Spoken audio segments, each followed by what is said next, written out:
1장 9절 8745페이지 9절로 11절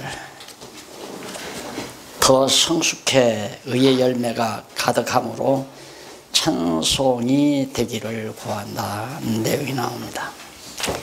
아주 기도 내용치고는 가장 정말 깊은 기도라고 그렇게 생각을 합니다.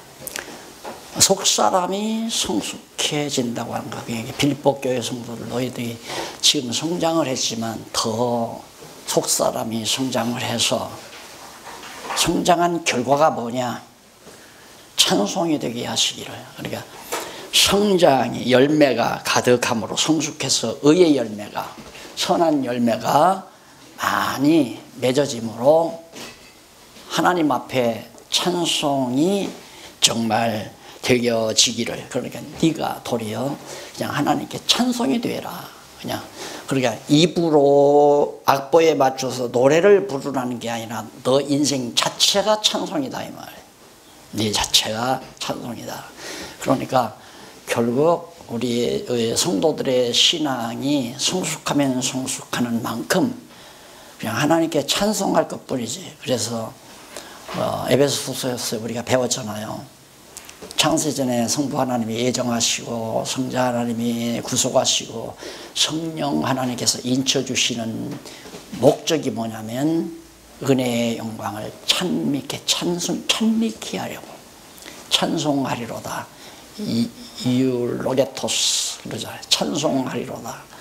그러니까 결국 우리 성도의 마지막 입술의 열매는 뭐냐면 찬송이에요. 그냥 하나님께 늘 찬송하는 마음으로. 그 찬송 가운데는 은혜에 대한 충만함과 감사의 충만함, 은혜와 감사가 충만하면 찬송으로 나타나게 돼 있는 거죠. 그래서 내가 기도하노라. 나의 사랑을 지식과 모든 총명으로 점점 더 풍성하게 하사 나의 사랑을, 그러니까 너희 사랑을, 그러니까 성도들의 사랑이 그냥 맹목적으로 감정적인 사랑이 아니라 지식에 의한 사랑, 그 인격적인 사랑입니다. 감정적인 건 동물도 있어요. 감정적인 사랑의 감정은 인간들도 감정적인, 그러니까 순간 남녀가 순간 만나면 감정이 솟는 그런 것들은 그냥 감정에 기초하지만 사귀어보고 오랜 세월 지나다 보면 그 사람에 대한 인격이라든가 가치관이라든가 성품이라든가 모든 걸 지식으로 알게 되면 지식에 의한 사랑이 나타나는 거죠. 아, 참 멋있는 사람이다. 저 사람은 가치관이 참 아름답고 삶의 목표가 너무 분명하고 인간답다. 이런 게 느껴졌을 때 와지는 사랑, 그게 지식에 넘치는 사랑이죠. 그래서 모든 총명으로 점점 더 풍성하게 하사 너희로 지극히 선한 것을 분별하며. 어느 것이 선한 것인가? 이 말은 어느 것이 주님의 뜻인가를 분별한다는 얘기입니다. 주님의 뜻을 분별하는 거. 로마서에서 우리가 배웠죠. 영적 예배의 첫 번째 조항이 뭐냐면 뜻을 분별하는 일. 어느 것이 하나님의 뜻이냐, 어느 것이 머리 대신 주님의 뜻이냐, 이거 주님의 뜻이냐, 이거 분별할 수 있는 것. 그걸 분별한다는 것은 주님의 뜻을 알아야 아, 이건 주님의 뜻이다, 아니다라고 분별할 수 있잖아요. 나를 위해서 내가 희생하고 내가 노력하고 내가 수고한다는 건 아, 이건 주님의 뜻이 아니다, 아니잖아요. 당연히 주님의 몸이니까 주님의 영광을 위하여 내가 희생하고 봉사하고 땀 흘리고 이게 주님의 뜻이죠. 그러니까 선한 것을 분별해라. 선한 것을, 이게 이제 예배의 첫째 요소예요. 예배 생활이 뭐냐, 영적 예배. 주일날 아침 12시에 11시에 모여서 그거 아니에요. 그거 다 우리가 지금 잘못된 관습에 젖어서 지금 다 로만 캐토릭 마냥 형식 만들어 놓고 미사 드리듯이 이방 종교 다 하나의 종교 의식이 있잖아요. 그런 것처럼 기독교가 그러는 의식에 따라서 한다는 건 너무 저질적이죠. 그냥 삶이에요. 삶. 뭔 삶? 우선 주님의 뜻을 분별하는 삶. 이게 이제 예배드리는 첫째, 영적 예배 산제사의 첫째 요소가 무엇이 주님의 뜻인지 분별하라 나오잖아요. 뜻 분별이라는 게 매우 중요하죠. 그러니까 오늘 지금 우리가 성경을 공부하면서 아 이건 아니었구나, 이건 맞다 성경적으로, 이게 이제 예배 생활이에요. 이게 산 예배죠. 지금 예배 드리고 있는 거예요. 산제사를.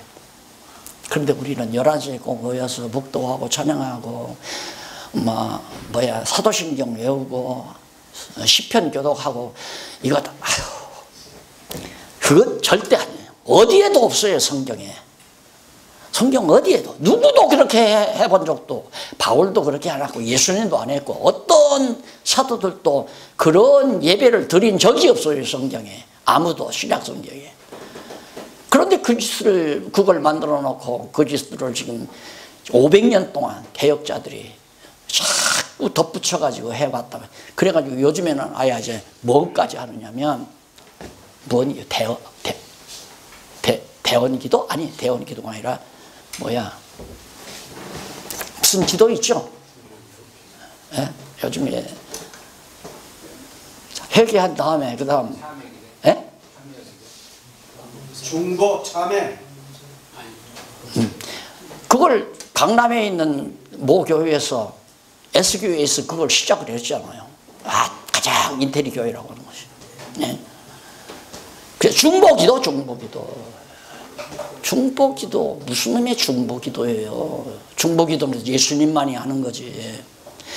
그렇게 말도 아닌 짓거리들을 교회가 하고 있으니까 어떻게 중보기도를 합니까? 중보기도는 주님이 하는 거예요. 우리 영원한 대제사장 되신 그리스도께서 하나님 앞에 중보기도를, 그리스도만이 하는 일을, 자기가 그리스도 자리에 앉았으니까 중보기도 하겠죠. 잘못된 건 아니에요. 그래서 예배를 드린다, 산제사, 영적 예배를 드린다는 건 의식이나 형식이 절대 아니다. 생활이다, 삶이다 이 말이에요. 빌립보서에 기록된 삶을 사는 그 자체가 영적 예배예요. 삶의 예배. 그게 산제사고. 그래서 바로 선을 분별하고 예수 그리스도로 말미암아 의의 열매가 가득하여 하나님의 영광과 찬송이 되게 하시기를 바란다. 결국에는 그렇게 되어진 우리의 삶 자체가 영광이 선포되는 거죠. 하나님의 영광이 드러나는 거고. 자, 그래서 넘어가서 보면 거기 잠깐 헬라 독에 나온 거 한번 정리하고 합시다. 8746페이지 네 번째 줄, 지식이란 말, 에피그노시스란 말인데, 지식 또는 인식이란 얘기. 인식, 알고 사랑하는 것. 그냥 감정으로 사랑하는 것이 아니라 알고 사랑하는 것. 그 다음 총명은 뭐냐? 마이스테시스란 말인데, 이는 지각 또는 이해. 그러니까 지식이 들어왔는데 그것을 완벽하게 이해하는 그것이 총명이다. 성경을, 정보를 아는 것은 지식이고 그 정보에 대해서 바르게 이해하는 것은 총명이다. 지혜와 지식과 총명, 이게 매우 중요하죠. 이 지식과 총명을 곁들인 것이 지혜입니다. 지혜. 그래서 지식을, 정보를 수집해서 그 정보에 대한 완벽한 이해에 도달하는 이것이 이제 매우 중요하다. 자, 그 다음 이제 1장 12절로부터 26절에 보면 매임의 유익을 기뻐하는 것. 참 반대죠. 감옥에 들어가는 것은 우리들은 유익한 것이 아니라 해로운 거고, 기쁜 것이 아니라 슬픈 거 아니에요. 괴로운 거고. 그런데 바울은 시각이 달라요. 왜? 바른 주님의 선한 일을 아니까 주님의 뜻을 분별하다 보니까 아하, 내가 복음을 위해서 이렇게 매이는 것이 참으로 복음에 유익한 거로구나. 우리들의 생각은 그게 아니죠. 아유, 우리 목사님 감옥에 갇히지 말고, 뭐 사도 바울이 감옥에 갇히지 말고 활발하게 가서 복음을 전하면 얼마나 좋을까, 이렇게만 생각하지, 바울이 감옥에 갇힌 것이 복음에 합당한 생활에 유익이 되고 그것이 즐거움이다, 이렇게 보지 않잖아요. 이게 완전히 시각이 다른 거예요. 우리가 지금 공부하는 게 복음에 합당한 생활.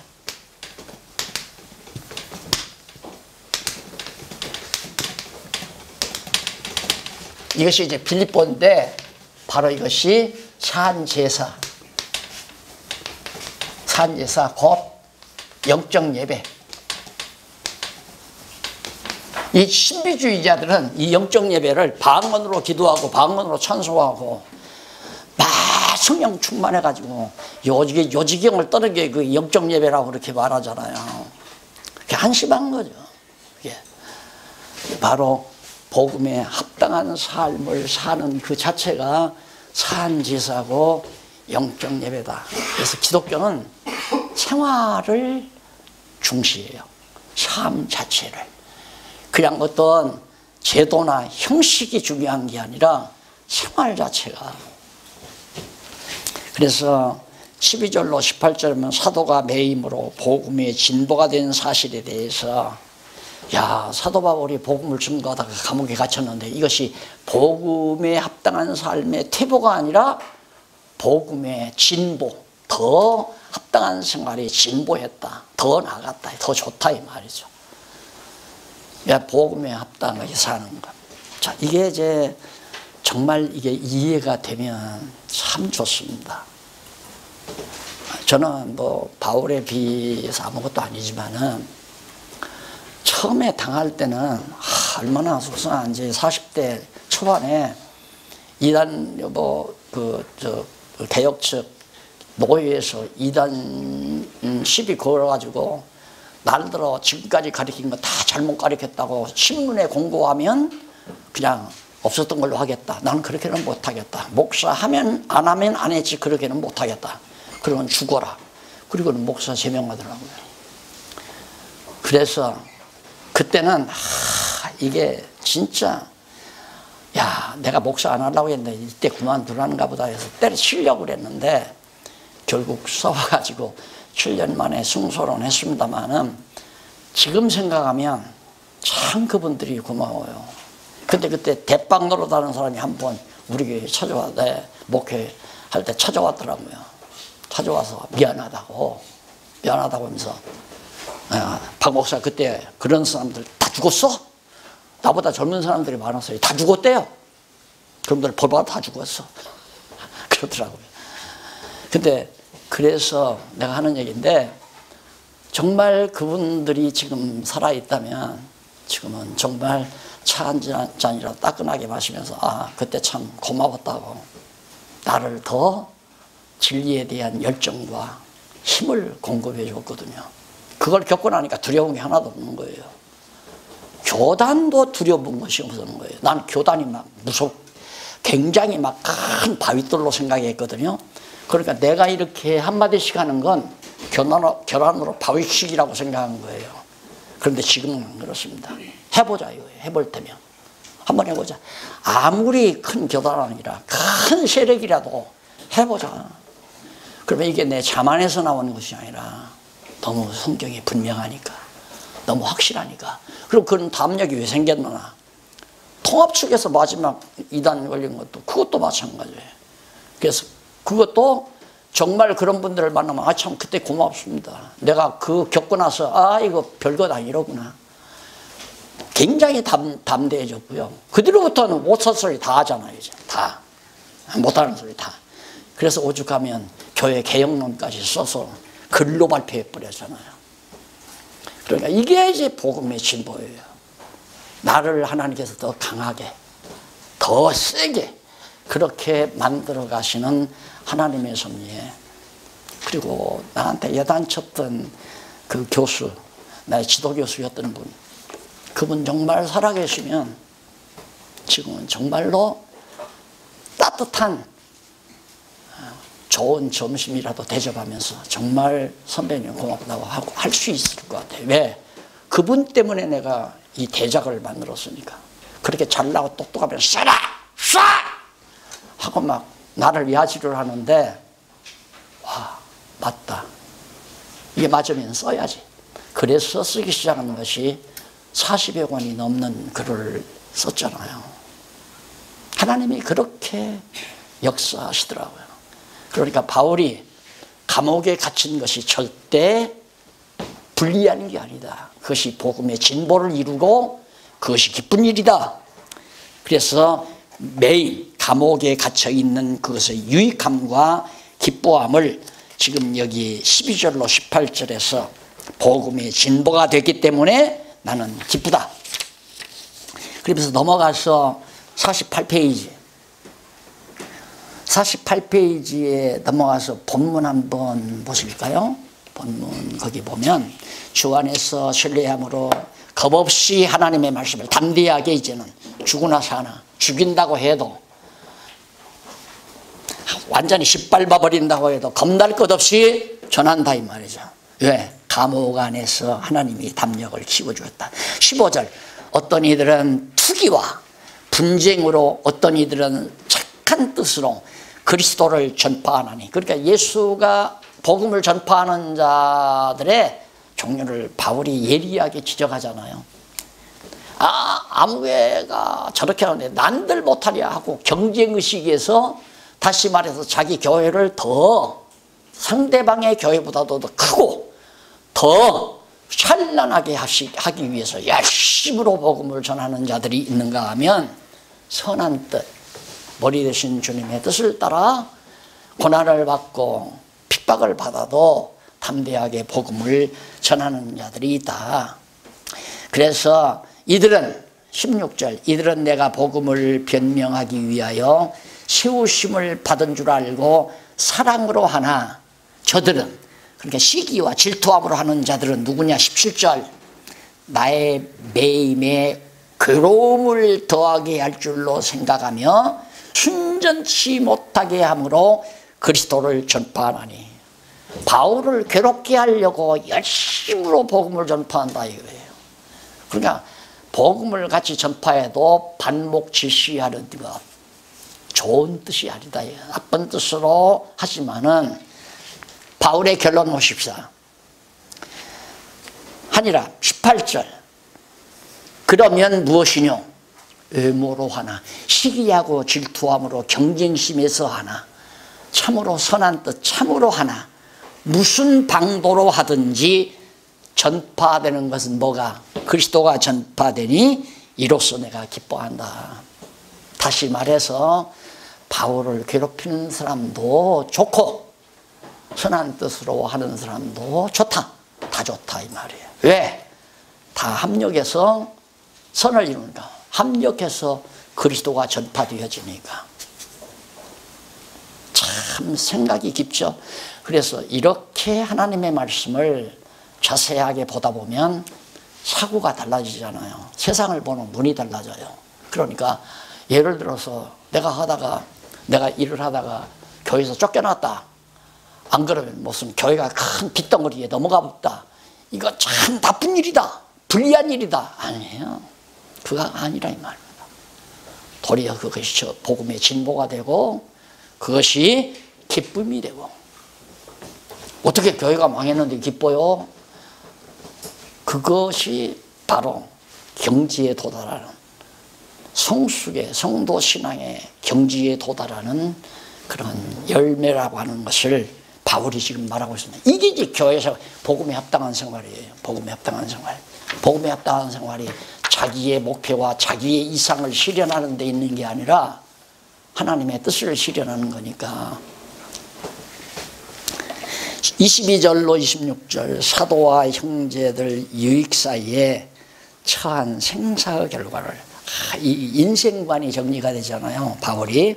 그러나 만일 육신으로 사는 것이 내 일의 열매일진데, 내가 감옥에서 나가가지고 이대로 육신으로 좀 더 5년이고 10년이고 더 산다면 이것이 바로 사도 바울의 일의, 선한 일의 열매일진데 무엇을 가릴는지 나는 알지 못하노라. 그 말은 바울이 지금 감옥에 갇혀서 내가 그 이대로 옥살을 할지, 이제 사형 선고를 받아서 옥살을 할지, 아니면 감옥에서 풀려서 나가서 사랑하는 빌립보 교회 성도들이나 에베소 교회 성도들의 얼굴을 맞대고 하나님의 말씀을 같이 나누며 교제를 나눌지, 그건 모른다 이거예요.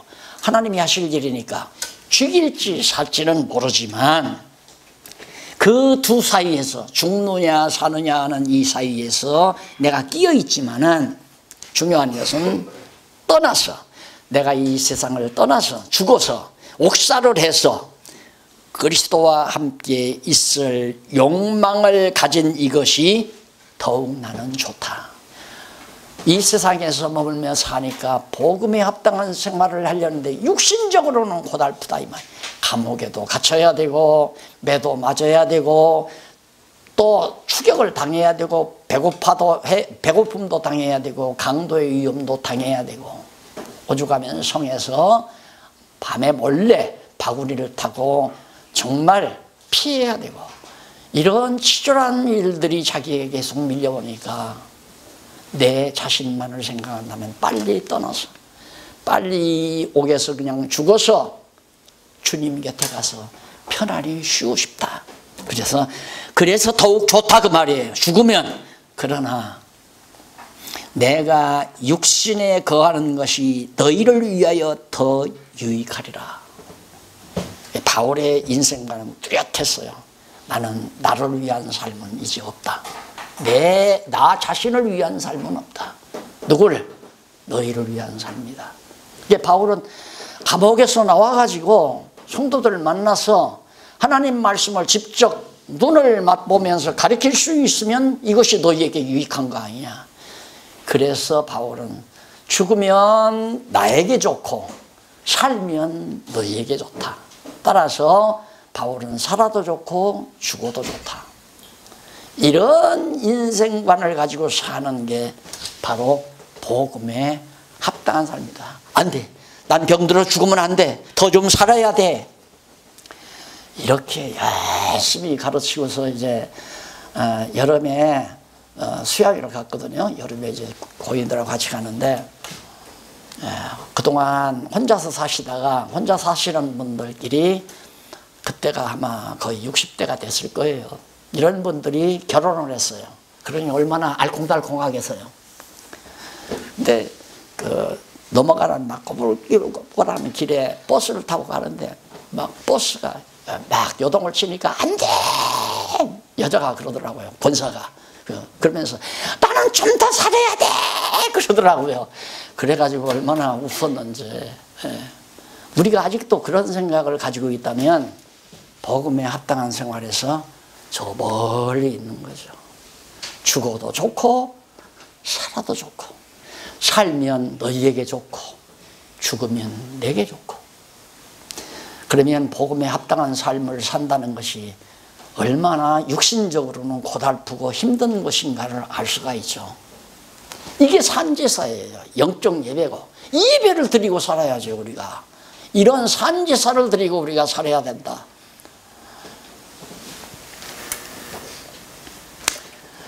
자, 그래서 나는 모른다.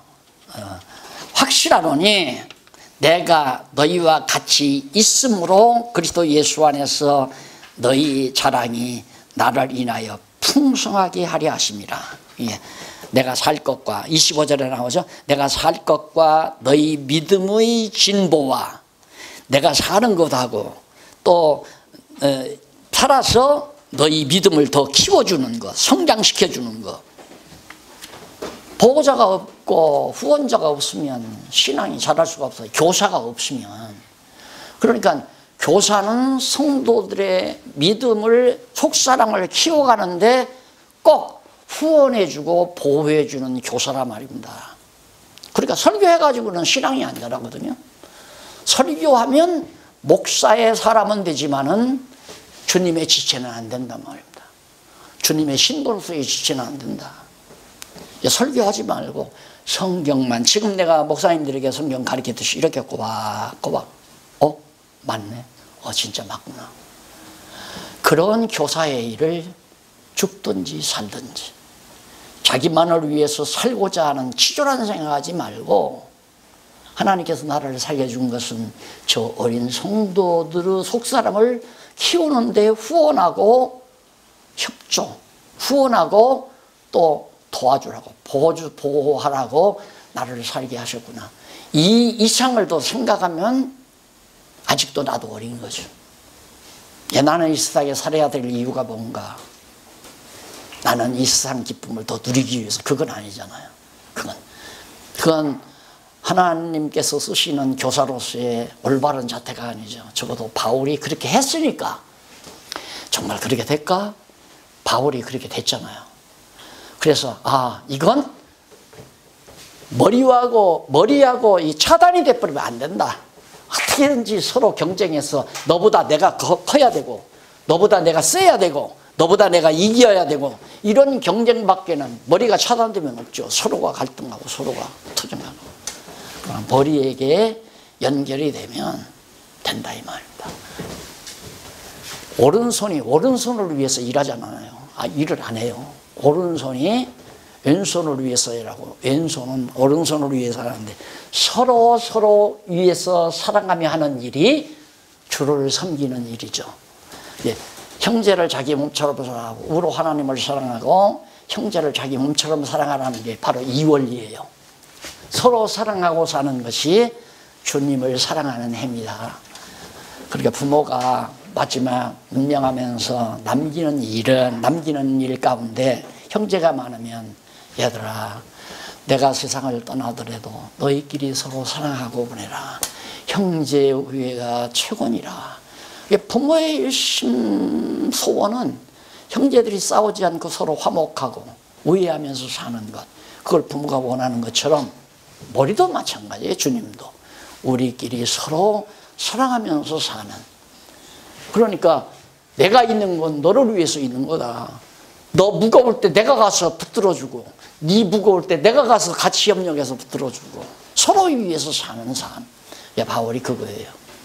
내가 살면 너희에게 유익하고 죽으면 내게 좋다. 그래서 살아도 죽어도 다 좋은데 이 두 사이에 내가 지금 끼어있다. 그 말은 옥살을 할지 옥에서 타러 갈지 난 모른다. 그건 하나님이 정하시는 일이니까 지금 그 말을 하면서 이 얘기를 하고 있는 겁니다. 자, 넘어가서 두 번째, 한쪽 가로 두 번째, 합당한 생활의 원리. 그러면 복음에 합당한 생활을, 아까는 실제, 복음에 합당한 생활을 실제 배웠죠. 그 다음 두 번째가 원리예요. 어떻게 복음에 합당한 생활을 하는 기본 원리가 뭐냐? 2장까지 내용입니다. 자, 진행합니다. 계속해서 넘어가서 첫 번째 원리는 양쪽 가로 1번, 생활의 기본을 알려줌.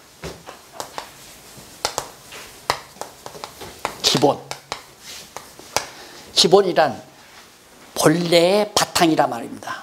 그럼 적어도 복음에 합당한 생활을 하려면 바탕이 있어야 되잖아요. 다시 말해서 기초가 있어야 한다 이 말입니다. 그게 원리 중에 하나죠. 기본을 알려주는데, 그 기본이 뭐냐면 27절로 30절에 보면 복음에 합당하게 생활하라면서 은혜를 준 목적을 알려줍니다. 기본은 하나님이 우리에게 은혜를 주어서 은혜의 풍성함 가운데 있는 게 매우 중요하다. 하나님의 은혜에 대한 풍성함을 느낄 때 우리가 감사가 나오잖아요. 그러니까 기본은 감사예요. 감사. 자, 보십시다. 27절, 오직 너희는 그리스도 복음에 합당하게 생활하라. 복음에 합당하게. 왜냐하면 이는 내가 너희를 가보거나 떠나 있으나 너희가 한 마음으로 일심으로 서서, 일심으로 앉아있지 말고 서서, 서서라는 말은 행동, 살아갈 행동을 하는 자세가 서서 아니에요. 앉아있는 건 행동이 없어요. 쉴 때에는 뭔가 행하려는 거고, 서서 한 뜻으로 복음의 신앙을 위하여 협력하는 것과, 여기서 협력을, 나는 이걸 합력이라고 했으면 참 좋겠어요. 합력하는 것, 서로 힘을 모으는 것. 그래서 합력하는 것과, 이게 이제 첫째죠. 그 다음 아무 일에든지 대적하는 자를 인하여 두려워하지 말고, 합력, 두려움도 두려워하지 말라. 무엇으로? 죽을까봐, 굶어 죽을까봐, 병들까봐, 안 그러면 교단에서 잘릴까봐 두려워하지 말고, 아무 일에도 대적하는 일이라 두려워하지 아니하는 이 일을 듣고자 함이라. 이것이 저희에게는 멸망의 빈거요 너희에게는 구원의 빈거니 이는 하나님께로부터 난 것이라. 자, 합력하고 협력하고 두려워하지 아니하는 것이 내가 하는 게 아니라 머리 되신 주님으로부터 그렇게 합력하게 하시고 두려워하지 않게 하는 거다, 그 말이죠. 그 다음 29절, 그리스도를 위하여, 당연하죠, 머리를 위하여, 그리스도를 위하여 너희에게 은혜를 주신 이유가 뭐냐? 왜 그리스도가 은혜를 줬나? 첫째, 그리스도를 위하여 준 거다. 근데 우리는 내가 은혜의 충만함을 받기 위해, 내가 받기 위해서 은혜를 준 줄로 아니에요. 그리스도를 위하여 은혜를 주었다. 다만 그를 믿을 뿐 아니라, 첫째가 믿으라고. 은혜를 왜 줬는가? 머리를 믿어라. 머리를 믿고, 그 다음 또한 그를 위하여 고난도 받게 하려. 믿고 머리를 위하여 고난 받게 하려고 은혜를 주었다. 근데 우리는 그런 생각 안 하고 은혜를 주시옵소서, 충만히 주시옵소서. 뭐하게? 바로 하나님께서, 머리 되신 예수님께서 우리에게 은혜를 주신 목적은 믿으라, 나를 믿어라. 그리고 나를 위해서 고난 받으라. 다 그거니. 바울도 사랑하는 후배, 사랑하는 제자나 후배 같은 디모데에게 복음을 위하여 고난을 받으라. 마지막 유언이 그거 아닙니까? 디모데후에. 그 다음 예수님도 바울을 불러놓고 네가 나를 위하여 얼마나 많은 고난을 받아야 할지, 그리고 제자들 12 사도들에게도 너희가 나를 위하여 많은 고난을 받으리라. 고난이 전제예요. 그렇게 복음을 위하여 고난을 받게 하시려고 은혜를 주셨다. 성령 충만도 주시고 하나님의 귀한 말씀도 깨닫게 해주시고, 이게 다 은혜 아니에요. 이게 기본이라고 해요. 기본, 생활의 기본. 그러니까 하나님의 은혜가 기본인데 왜 그 은혜를 줬는가? 믿고 주를 위하여, 머리를 위하여 고난을 받으라고. 다 그거 아니에요? 머리가, 내가 부산을 가고 싶다. 부산은 너무 머니까 차 타고 가잖아요. 내가 지금 정말 박 목사님 집에 가고 싶다. 그러면 걸어가야 되잖아요. 머리는 가고 싶다고 생각을 했는데 수건을 내면 두 다리가 해야 되죠. 걸어가야 한다. 네, 주님의 뜻을, 선한 뜻을 이 어두운 세상에 펼쳐나가는 데 있어서 우리 육신의 고통은, 고난은 필수적인 것이다. 빠질 수가 없죠. 필수적인 것이다. 예, 참 제 얘기가 자꾸 나와서 좀 죄송하기는 하지만은, 내가 이렇게 이른 아침 8시 반에 집에서 출발하거든요. 우리 장로님의 이렇게 딱 차를 8시 반에 대주시기 때문에 오는데, 이 나이는 장로님이 딱 처음에 만나서 인사하고 꺼내는 얘기가 개나리보다 벚꽃이 먼저 폈어요 그러더라고요. 나도 많이 생각했죠. 활짝 벚꽃이 피면 좀 꽃 구경은 한번 늙어서 가야지 않나, 이런 생각을 했어요. 근데 그거 까마득하게 잊고, 왜? 요즘 바쁘잖아요. 요즘 지금 다시 이게 품절된 우리 강론집을 다시 손질을 합니다. 첫째 1권이 이제 품절이 됐기 때문에 그걸 재판을 하기 위해서 최종판을 내기 위해 지금 거의 앞에서부터 아주 차근차근 이번에는 그렇게 해서 지금 하느라고 이제 한 3분의 2점 했는데 거기 한번 빠지면 아침인지 저녁인지 점심인지 그 분간을 못합니다. 점심 때 와서 여보 식사합시다 하면 아침인가 저녁인가 둘러보면 이거 점심, 시계를 보아야 점심인지도 알고, 집사람이 뭐 커피를 갖다 놓거나 무슨 뭐 마실 걸 갖다 놓으면 먹어본 적이 없어요. 끝나면 그냥 그대로 있어요. 과일도 마찬가지고. 그러니까 그렇게 푹 빠져서 하니까 벚꽃 생각을 했겠어요? 장로님이 그래 그 얘기를 듣고 내가 가만히 생각하면서 참 나도 돌기도 보통 돈 놈이 아니다. 장로님하고 지금 목사 장로님 우리 벚꽃 활짝 어디 좋은 데 있으면 그리로 가십시다 하고 가야 돼. 그게 이제 정상 아니에요. 근데 여기로 온 거거든요. 그래서 박김림 목사님이 9시 반부터 시작해서 정확하게 내가 순종하는 마음으로 시작했잖아요. 오전 3시간 하려고. 3시간 하라니까 3시간 하잖아요. 근데 나는 명령으로 들은 것이 아니라 하나님께서 박 목사님에게 나로 하여금 이렇게 하도록 환경을 만들어 주셨구나 그렇게 생각을 했지. 만약에 박 목사님 당신 아버지가 박용기라고 해서 날 아버지처럼 생각을 하신다고 그러는데 아버지한테 이래라 저래라 하는 법이 있어요? 말도 아니지. 그게 바로 하나님께서 박 목사님의 입을 통해서 해야 될 일을 하게 가시는, 이게 이제 산지사란 말입니다. 영적 예배 안 그래요? 이렇게 살자, 또 살자고요 하면 안 되죠. 사라지죠. 에베소서를 정말로 알았다면, 기노스코 했다면, 야다를 했다면, 에베소서를 기노스코 했다, 야다 했다 한다면 그렇게 되어진다. 하게 된다 이 말이에요. 자, 그러면 두 번째로 2장 1절로 4절까지는 모든 일을 뜻과 마음을 합해 겸손으로 행할 것. 이게 기본이에요. 기본. 그러니까 복음에 합당한 생활을 하는데 가장 기본적인 자세가 뭐냐? 앞에서 말한 대로 정말 은혜에 합당하게, 은혜를 준 목적대로, 하나님께서 나에게 은혜 주신 목적대로 사는 것. 그 다음 그렇게 사는 것이 마음에 우리가 모든 일을 뜻과 마음을 합해서, 합력해서, 서로 합력해서. 그래서 지난번 아마 들으셨겠죠. 여성에 관해서 특강, 공개 강조하는 거 들으셨겠죠. 저도 이렇게 하다 보니까 목사님들이 꽤 많으신데 왜 이걸 나 혼자 해야 되느냐 이 말을 하다 보니까 막 울컥했어요.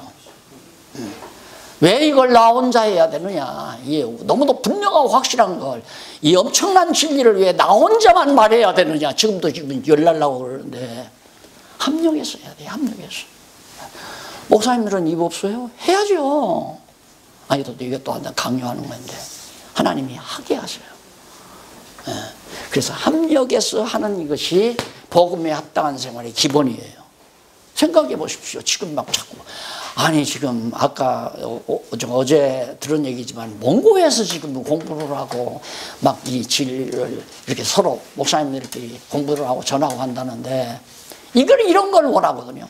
아무 데서라도 나한테 연락 안 해도 상관없어요. 아무 데서라도 옳은 말씀을 전하고 가르치고 서로가 나누고 이런 일들을 나 혼자만 미움받으면서 해서는 안 되잖아요. 나 이렇게 해야 미움받는 것 당연히 알거든요. 내가 저 새끼는 저만 똑똑하단다, 지만 하는 거 아주 교만한 놈이다 이런데 아까 겸손으로 행하라고 그랬잖아요. 여기 조금 나에게 부족해요. 겸손이라는 게. 왜 그러냐면 나는 교만해서 남들이 교만하다고 느끼는 거죠. 오죽했으면 성경 모르면 제발 좀 가르치지 말았으면 좋겠다고. 그 말이 왜 나왔느냐면 내가 알지도 못하고 부자는 천국 가기가 약대가 바늘귀로 들어가는 것보다 더 어렵다고 그렇게 가르치던 시골교회 어린 시절의 목사님의 가르침, 이게 나를 엄청나게 울게 만든 거 아니에요. 그 예민한 청소년 시절 눈물로 세월을 보내게 만드는 것이 바로 그거단 말입니다. 부자는 천국 못 간다 이 말이에요. 그러니까 모르면 그렇게 가르치지 말아야지. 그런데 어떻게 생각하면 그게 정말 보약이었어요. 그게 정말 좋은 거였어요. 그러다 보니까 죄 때문에 고민했고, 죄 때문에 고민해서 죄인의 눈으로 성경을 보다 보니까 내 죄를 누가 해석해 주나, 해결해 주나 하고 해결해 줄 분을 찾다가 보니까 예수 그리스도에서 정확하게, 예수가 그리스도라는 복음이 정확하게 이제 들어오기 시작한 거죠. 그래서 잘못 가르친 그 목사님도 때로는 고마워요. 여하튼 괴로움의 눈물을 3년 이상 매일 펑펑 울었다네요. 매일. 밥도 아무것도 다 귀찮은 거예요. 그냥 남들이 보면 창피하니까 그냥 산골짜기 가서 한없이 산골짜기 그 바윗돌이 그냥 둥글둥한 물이 흐르는 골짜기에 그냥 정처 없이 돌아다니면서 막 펑펑 때로는 바윗돌에 앉아서 한나절을 울다가 내려오기도 하고. 해결할 필요 없으니까 오른손 자르고 눈 빼라는데. 그래서 정말 이 놀라운 복음을 발견하고 나서야 바른 이제 가치관도 알게, 가치관도 정립이 되고 왜 살아야 되는 것도 알게 되고 어떻게 살아야 될 것까지라도 이런 진리를 통해서 깨닫고 나니까 알게 된 거죠. 진짜 그리스도와 연결이 되니까 나로 하여금 살게 해 가게 하신다. 살 수 있도록. 나는 이 경동로에 와서 내가 어떻게 한 노회 목사님들하고 이렇게 내가 뭐라고 이름도 없는데 이단으로 유명해서요. 그래서 내가 박 목사님 처음 만났을 때 미리 힌트를 줬죠. 내가 누구냐면 이단으로 지금 인터넷에 가보면 이단으로 아주 쫙 깔려 있습니다. 그 정보를 내가 미리 준 이유가 나를 알고 이제 말하다가 보면 또 인터넷 들어갈 거 아니야. 특히 회장 목사님 딱 들어가면 그 이단이니까 안 돼요. 안 돼. 저 회장 목사님이 반대했으면 내 여기 안 왔을 거 아니야. 이게 다 하나님이 가시는 일이에요. 그래서 여기 겸손으로 행하라고 그랬는데 자기를 알란 척하지 말고 정말 순수하게 진리만을 증거하는. 그 다음 두 번째 생활의 자세입니다.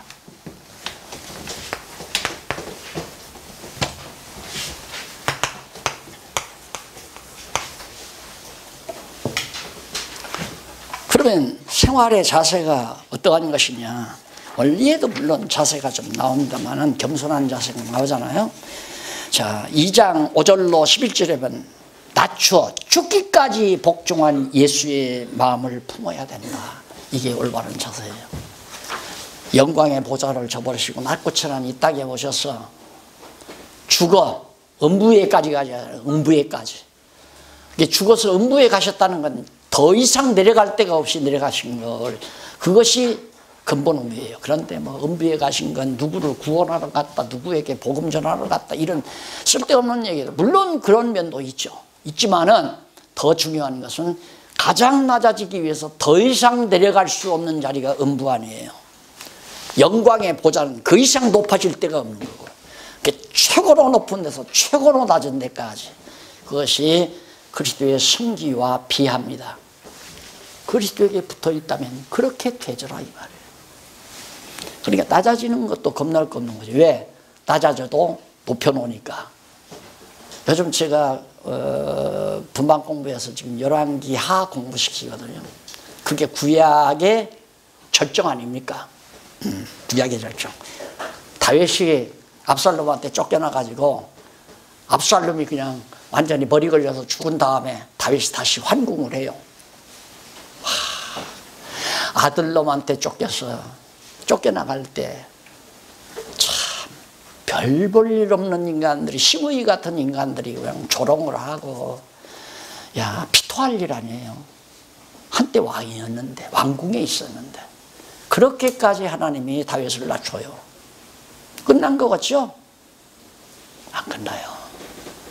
그러니까 낮아지면 낮아질수록 높아질 때가 가까운 거죠. 하나님이 높일 때가. 왜? 낮춰서 높이심으로 하나님의 능력도 드러내고 또 사람도 만들어가고. 나도 그래서 그런 생각을 해요. 아니, 목사가 2단 됐으면 더 이상 내려갈 데가 어디 있어요? 예? 2단 됐으면 더 이상 내려갈 데가 없잖아요. 그러니까 겁난 게 없죠. 2단도 됐는데 복음을 전하다가 내가 물론 감옥은 못 갔어요. 그런데 과거처럼 그렇게 유대교가 권력이 있었으면 감옥에 가죠. 지금도 만약에 교계가 사법권이 있으면 감옥도 있을 거 아니에요. 벌써 잡아다 쳐넣었을 거예요. 저 새끼 입 막아야 된다 해가지고.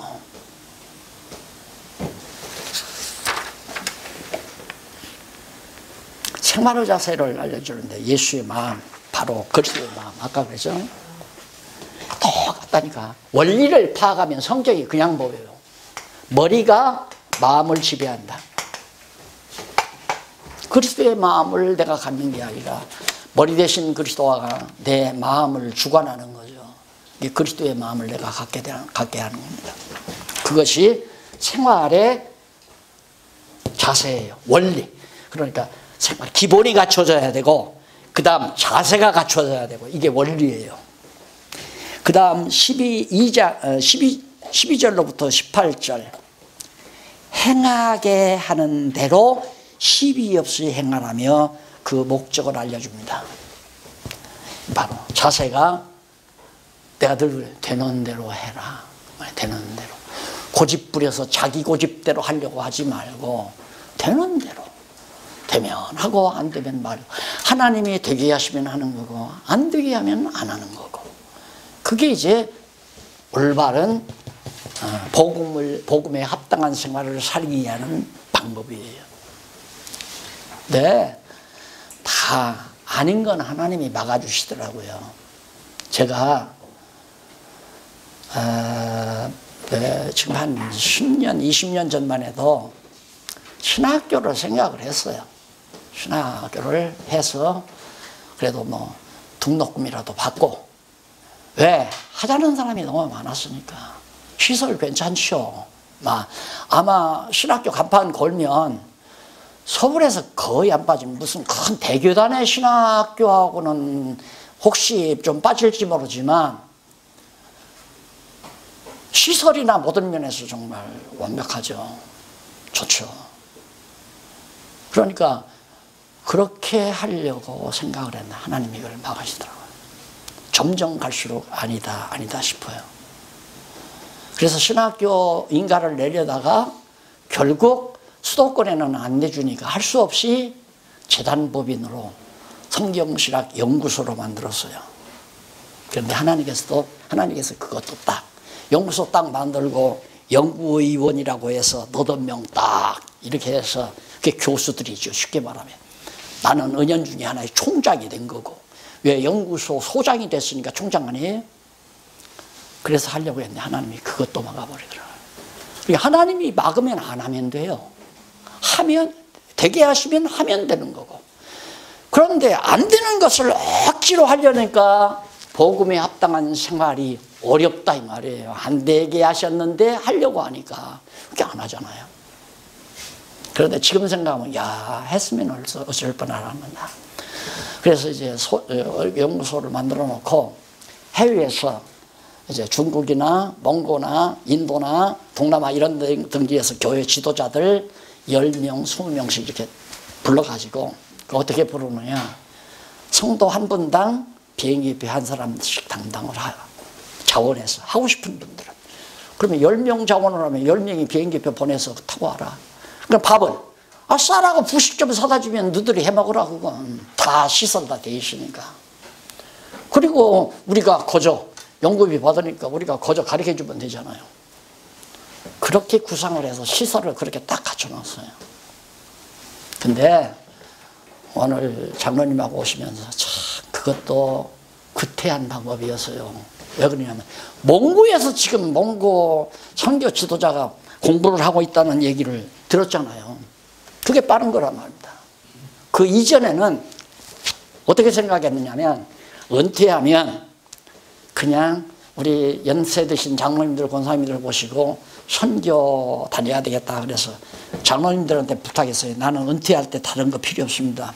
리무진 한 대만 내 이름으로 사는 게 아니라 그냥 선교용으로 교회에서 하나 사주십시오.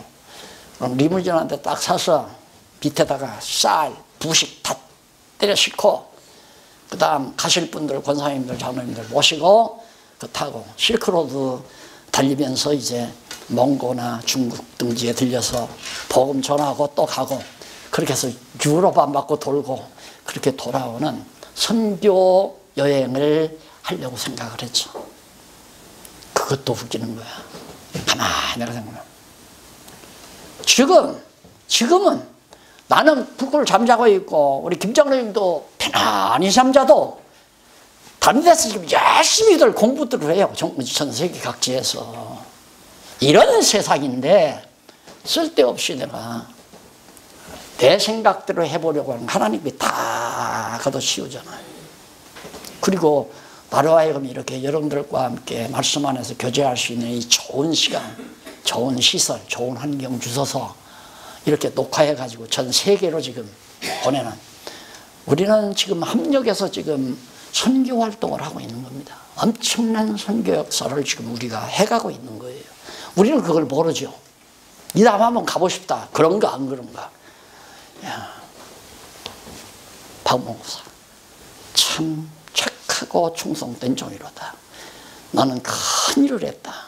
하고 칭찬하면 내가 뭐 큰 일을 나는 뭐 교회 몇백 명밖에 안 돼요. 아니야. 그걸 보는 게 아니잖아요. 나도 모르게 지금 이 엄청난 일을 우리가 힘을 모아서 지금 해가고 있는 거예요. 나는 단순히 지금 목사님들하고 강의한다는 차원을 훨씬 넘어서 내 생각 속에는 그걸 친구 목사가 알더라고요. 책을 한 권 교회 개혁론을 줬더니만 읽고 와서 목사님은 한국교회를 대상으로 하신 게 아니라 세계 개신교를 대상으로 해서 책을 썼더군요. 그래서 그래도 부총장까지 지냈으니까 신학대학. 그래 내가 그래. 책 볼 줄 아네? 내가 그래서 책 볼 줄 아네. 나보다 연하 친구니까. 이제 점점 더 친구가 잘 돼가는만 내가 그래 이제. 친구라는 게 믿는 거 하는 거 같아야 친구 되는 거 아니에요.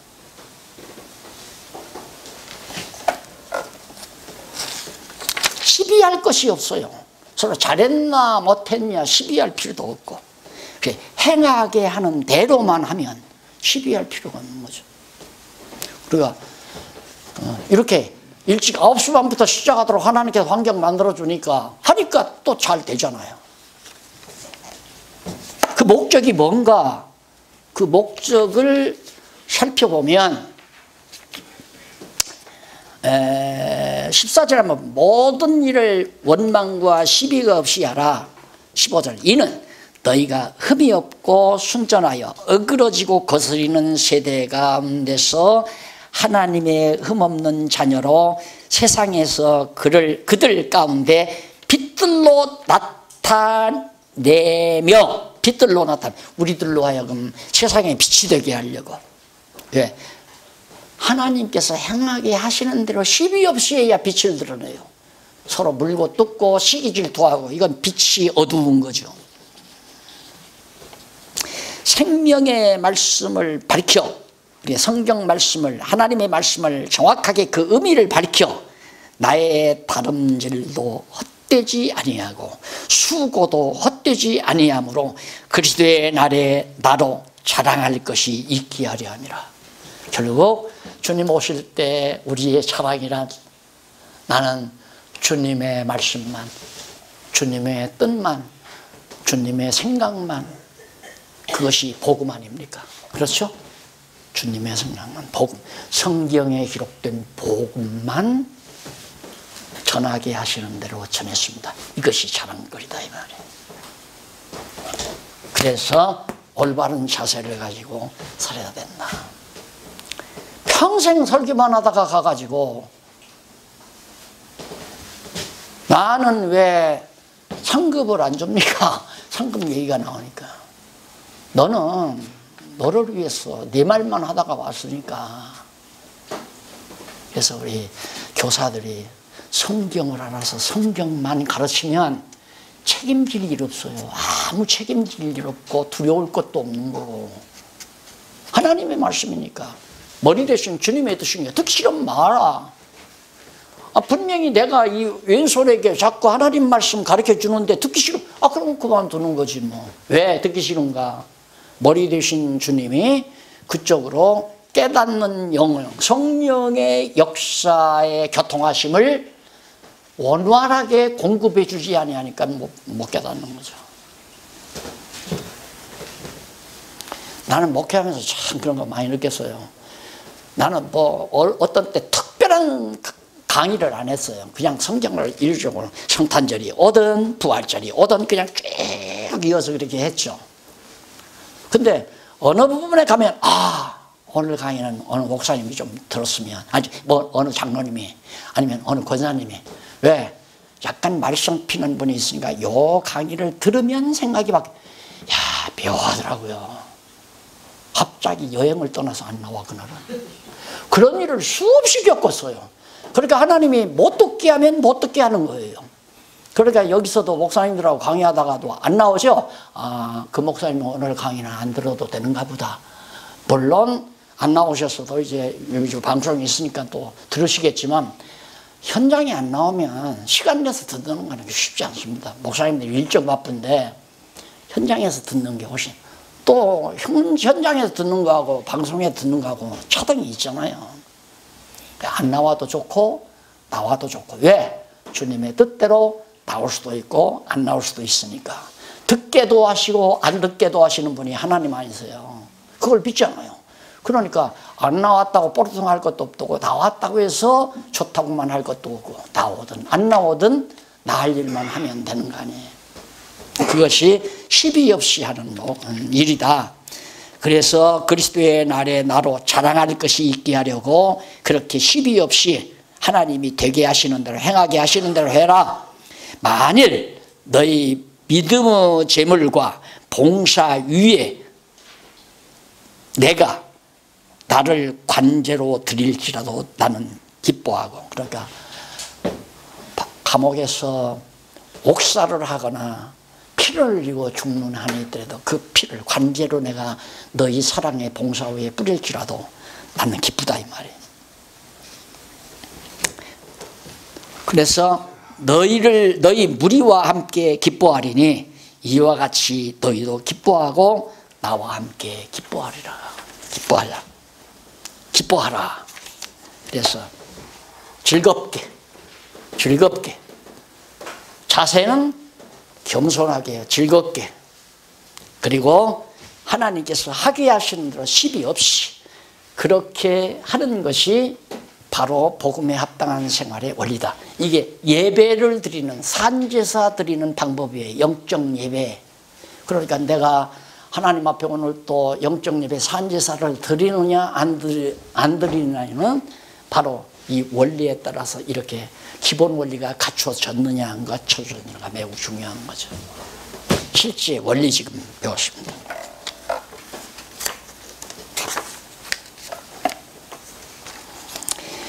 자, 그 다음 합당한 일꾼을 보내주는 것, 세 번째가